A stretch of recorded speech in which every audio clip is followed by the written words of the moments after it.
Alright, welcome back to TIFF TALA Gaming, where we are playing some of the best on App Store. And I definitely love the strategy games. That is what I'm going to be showing you on this channel. If you took a look at the previous videos I posted on Clue, definitely trying to give you an edge there on how to do your strategy, how to use intuition, how to read other players as well. And in that vein, we are going to start with some trading card games, TCG. The best mobile app that I have enjoyed so far is Magic: The Gathering Arena.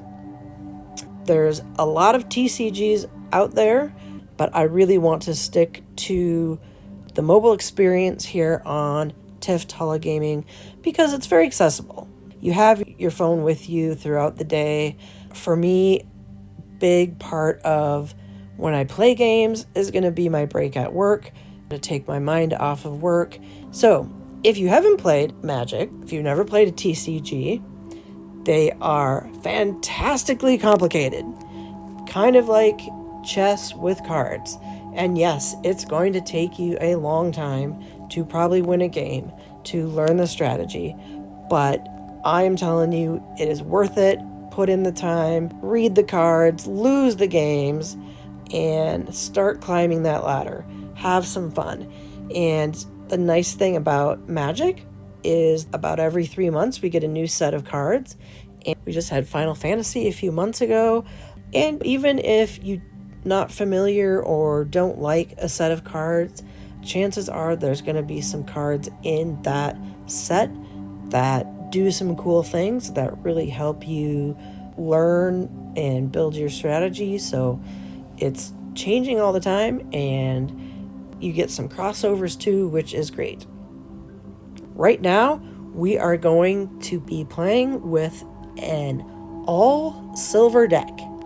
So I do think, as I'm kind of entering this space as a content creator within the TCG area, I do think you have to be building your own decks to really say you're a content creator, unless you're doing some other sort of entertainment type aspect.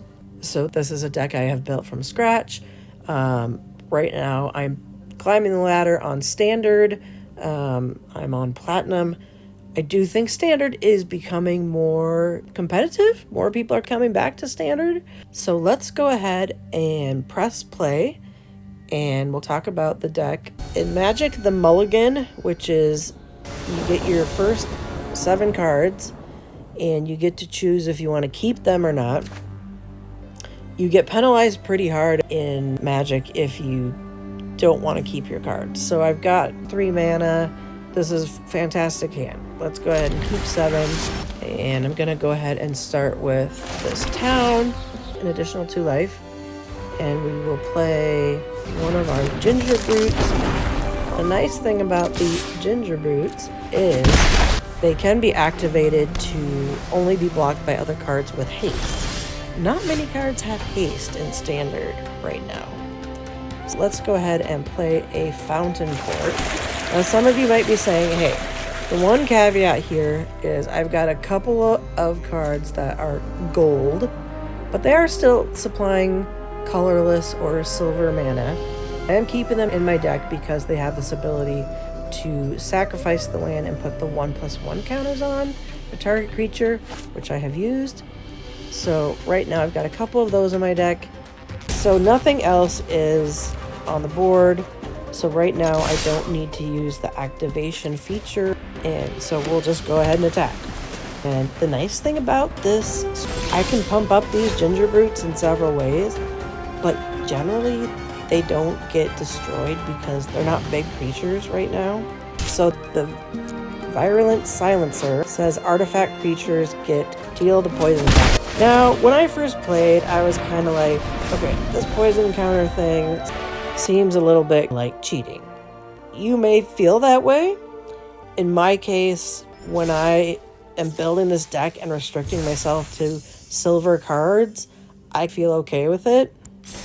I do not have nearly the selection of powerful cards that you do if you're opening yourself up to any other colors. So if I am winning that way, I'm okay with it. Let's go ahead and play another game. So it's not every game that I get 4 cards out of 60. We'll talk about the actual percentages of that stuff later. But I don't get these cards in every game. This deck has more than one way to win. But in this case, we've got 3 of them. We've got some mana. We've got another Yugen. I think I upped Yugen to 2. That's a powerful Planeswalker if you can get your mana up to 7. I do have a bit of a ramp card in here too that I will show you if it appears.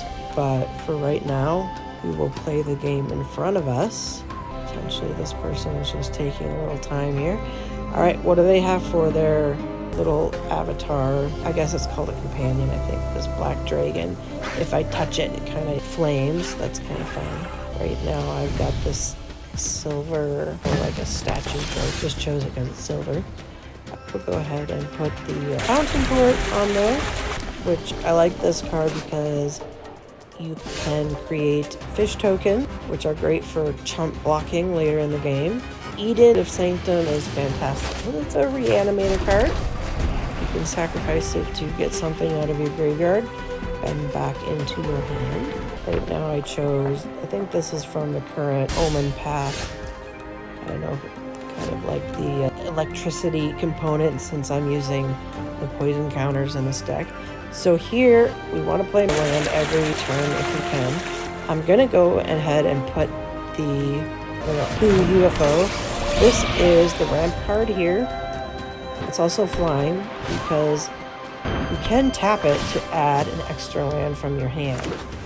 So, in this case, we could do that.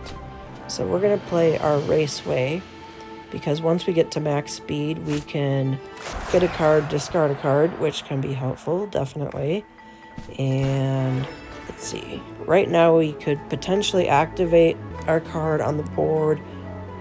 It can be activated for how many towns you have. So it says 1, but I think it would be better to activate it to put an extra land or tap it. All right, so we're gonna play that. And so what do we have now? 1, 2, 3, 4. We've got 5 mana on the board. So let's go ahead and play with this cauldron. Nobody has anything in their discard pile right now to use. What's going to happen next? When you next cast a creature spell, this creature enters with a 1/1 counter on it. All right.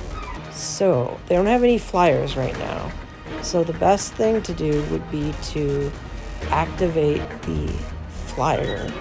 They didn't destroy the silencer. So I'm thinking what we do is we try to get this card out here, which creates another flyer and token. We can press on this, but the only thing, we don't have 3 mana left. So in this case, I'm not going to attack because the flyer is actually a 0/4 right now. So it's not going to do anything. You actually have to do damage to the player for the poison counter to activate. So in this case, I'm going to try to pump up. We've got a 7/8 flyer. When this creature enters, they're going to return them to our hand. Alright then. Well, at least we've got 1 flyer out there to chump block. I don't think I'm going to block those cards right now. So, I'm going to use this gingerbread here, and we're going to use the activation that it can only be blocked by other cards with haste, which most decks do not have. So you can see I was able to actually do damage, get the poison counter out there. I think we're just going to need to chump block the flyer. What would be nice is if we get another mana card. When this target creature you control deals damage, okay, anything we can do about that? Not right now. I guess we could reanimate it, but I don't know if we're going to Dragon. So, well, I guess there was a dragon companion, right? So we should take that as a hint. This is familiar, isn't it? That cannot be used with Agatha's Cauldron, but I could use my Ginger Brew. When you attack, target attacking creature gets 1/0 and trample. We'll block that. We definitely need to chump block the flyer while we can. Alright, we need to get, right now, we're gonna play the other silent. Actually, I'm gonna play all 3 of them. We're gonna hit them because the token does not count. So, we're gonna take the hit on the flyer here, but we have 15 life points, so that should be okay. So we only need 1 more hit to get to win the game. Don't think that's going to matter as long as they don't get 15. But are we going to be able to get... So that one's tapped. I think all they really needed to do was actually not attack there, so they could block both of my cards, because even if they've got a flash, I'll just put this out here because you never know what can happen. Yeah, all attack. 2 attackers can block one of them. They're planning to destroy the other one. Usually I say good game.